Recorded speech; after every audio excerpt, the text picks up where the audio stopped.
What is up mga karadyo? It's your friend on air, 9 Bravo Juliet Mike. And ngayon, meron tayong bagong radyo coming from Baofeng. It's the Baofeng C50. Kamukhang kamukha niya si WLN C51. So, kamukhang kamukha niya talaga.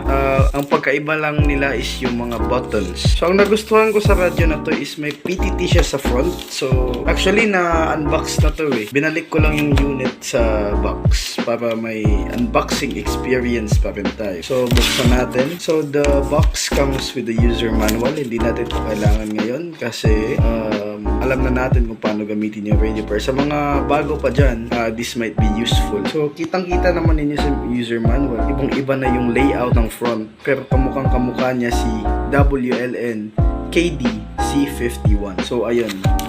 Straightforward na lang tayo ngayon. Wala muna tayong mga intro and stuff. Just gonna make it quick. So, yun.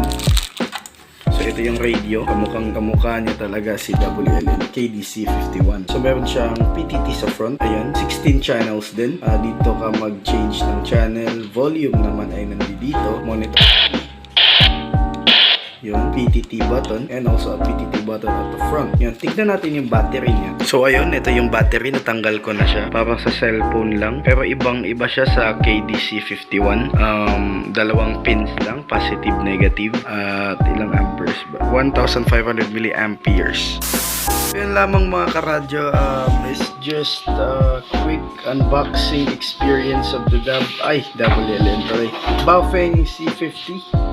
Ayun, so sa susunod na mga videos, I'm gonna be making video out of this, kung paano natin siya i-program, by the way.